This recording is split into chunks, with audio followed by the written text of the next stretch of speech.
Halo, Assalamualaikum. Sawadee. Saya Kare. Di video kali ini kita bakal belajar caranya nulis novel berdasarkan kisah nyata. Tapi sebelum mulai, subscribe. Udah? Belum ya? Subscribe. Terima kasih. Untuk tipsnya, ayo kita mulai. Selamat datang di channel di Kare. Untuk kamu yang pertama kali nonton di channel ini tentang kepenulisan. Jadi kalau kamu subscribe channel ini, kita bakal belajar nulis. Mulai dari nulis premis, konflik, bikin karakter, tips, motivasi, dan lain sebagainya tentang kepenulisan ada di sini. Jadi langsung aja klik subscribe. Dan untuk kamu penonton lama, respect, terima kasih. Tadi disinggung sedikit, di video kali ini tuh bakal ngebahas caranya bikin kisah nyata jadi novel. Atau bikin novel yang berdasarkan kisah nyata. Kita bahas satu-satu. Sebelumnya pernah baca novel atau nonton film yang berdasarkan kisah nyata gak sih? Pasti pernah lah ya. Habibie Ainun itu kisah nyata. Terus ada Laskar Pelangi itu kisah nyata. Terus ada Kambing Hitam punya Raditya Dika itu kisah nyata.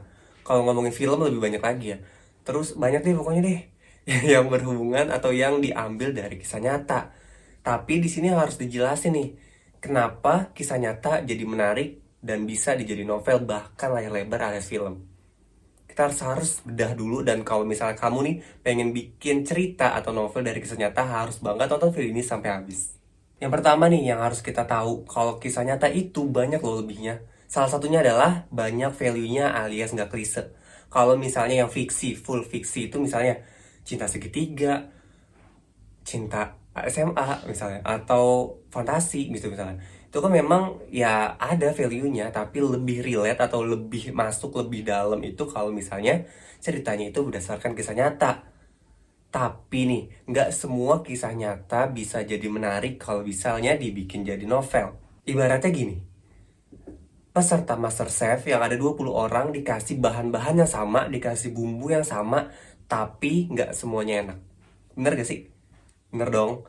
Jadi misalnya dari 20 peserta MasterChef, yang bagus cuma 3, 17 lagi gagal atau kurang baik, kurang enak gitu kata Chef Juna misalnya.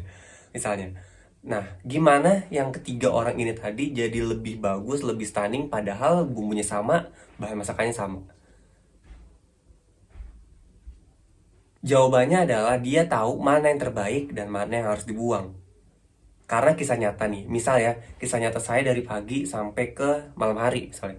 Saya pagi niat berangkat sekolah, malam itu pulang dengan nilai bagus misalnya. Terus di tengah jalan saya nginjek kucing misalnya. Nah, nginjek kucing ini harus dimasukin ke dalam keseluruhan novel ini atau enggak? Itu loh maksudnya. Jadi mana yang menarik ya? Masa sih dari sekian jam itu tadi yang nginjek kotoran itu malah dimasukin? Ada hal yang lebih penting kan dari itu maksudnya loh. Jadi kenapa dari sekian banyak bumbu, dari sekian banyak bahan, cuma ada 3 yang terbaik dan 17-nya dibilang gagal? Ya karena dia tahu nih, oh gue mau masak ini, kira-kira apa yang bakal jadi highlight di masakannya. Kan gitu ya kalau dia kata Chef Juna. Wah nggak berasa nih daun jeruknya nih, gagal. Ya gini gaya Chef Juna gitu ya, gagal. Padahal itu yang harus dimasukin adalah daun jeruk misalnya. Atau dari sekian banyak, dia nggak pakai satu dan itu malah jadi lebih bagus hasilnya. Yang tadi saya contohin ya, kalau saya nginjek kotoran ya nggak harus diceritain. Kalau misalnya tujuannya itu ujian dapat nilai bagus. Mikir deh, gimana caranya ngebuang adegan yang dirasa kurang penting.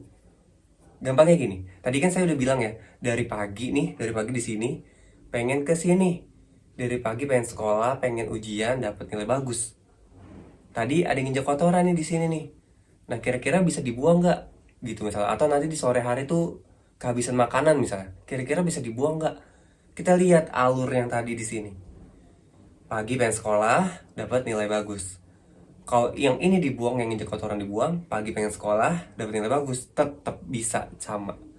Jadi gitu, kalau misalnya pengen ngebuang adegan, kira-kira adegannya itu mempengaruhi jalan ceritanya atau enggak? Kalau misalnya enggak, ya udah skip aja nggak apa-apa. Misalnya nih, kelemahan dari nulis berdasarkan kisah nyata adalah kebanyakan halamannya. Iya, kalau kamu nonton Habibie Ainun, saya kenal, saya pernah ikut kelasnya, penulis maksudnya, penulis Habibie Ainun. Saya kenal dan saya pernah ikut kelasnya. Bukan kenal sebagai teman ya, maksudnya tahu gitu orangnya. Namanya Rahabi Mandra. Dia penulis di Habibie Ainun. Habibie Ainun hampir nggak ada konfliknya. Hampir selama 2 jam itu nggak ada konfliknya. Jadi emang biografi aja. Mulai dari sekolah, terus kuliah, terus di Jerman, terus jadi presiden. Ya udah ngalir aja. Konfliknya itu ketika istrinya meninggal. Kamu perhatiin ya, nggak ada konfliknya. Kalau kamu nonton misalnya kurang suka sama yang drama-drama, mungkin kamu nggak bakal betah nonton Habibie Ainun. Yang pertama ya, karena kan ada 3. Nah, kata Rahabi Mandra, itu semuanya nggak real. Maksudnya, ada bumbu-bumbu yang emang ditambahin supaya ceritanya jadi menarik. Sama kayak Raden Master Chef tadi loh. Jadi dari sekian banyak bumbu-bumbu, dari sekian banyak bahan-bahan, nggak semuanya dipakai dan yang bisa membuat karyanya jadi menarik. Sama kayak tadi saya bilang, dari sekolah pengen ujian dapat nilai bagus, injek kotoran gak usah dipakai atau dilebih-lebihin. Tapi lihat nih, kalau misalnya dilebih-lebihin, kita hidupnya nggak sendiri nih. Kalau misalnya di dalam kisah nyata itu ada teman kita, ada orang tua kita, nah kita bilang juga mau dibikin cerita, terus mau ditambah-tambahin atau mau dikurang-kurangin. Karena takutnya nih, misalnya Habibie Ainun aja, mohon maaf banget nih saya bahasa Habibie Ainun. Misalnya di dalam Habibie Ainun itu ada konflik yang harusnya ada, tapi nggak ada. Taunya dari mana sih penonton? Nggak bakal ada yang tahu karena emang nggak dijelasin kan realnya itu kayak gimana. Gitu loh maksudnya. Jadi daripada kamu jabarin sekian banyaknya jadi halaman itu, lebih baik kamu pilih yang paling menarik karena penerbit juga nggak bakal bisa nerbitin karya yang lebih dari 200 halaman A4. Jadi kalau kamu nulis novel berdasarkan kisah nyata dan pengen diterbitin, dilihat juga. Jangan sampai ngelebihin batas halamannya. Kan sayang gitu kan. Daripada udah jadi panjang, ternyata harus di-cut di tengah, lebih sulit ngapus part daripada nambah part. Gitu loh maksudnya. Terakhir. Dari tadi saya ngebahas berdasarkan kisah nyata, diambil dari kisah nyata.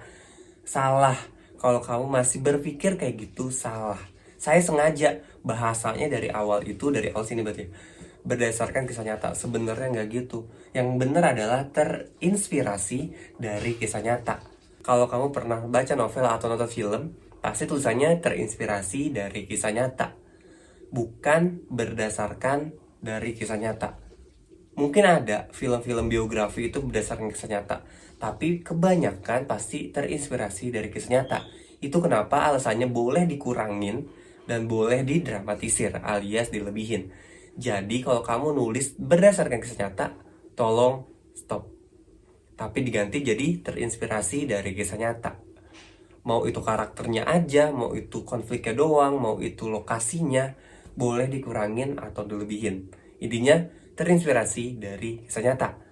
Paham kan ya maksudnya ya? Kalau misalnya pertanyaan langsung aja terus di komen. Kalau misalnya mau request konten juga boleh di komen. Dan cukup sekian, terima kasih sudah nyimak. Bye bye.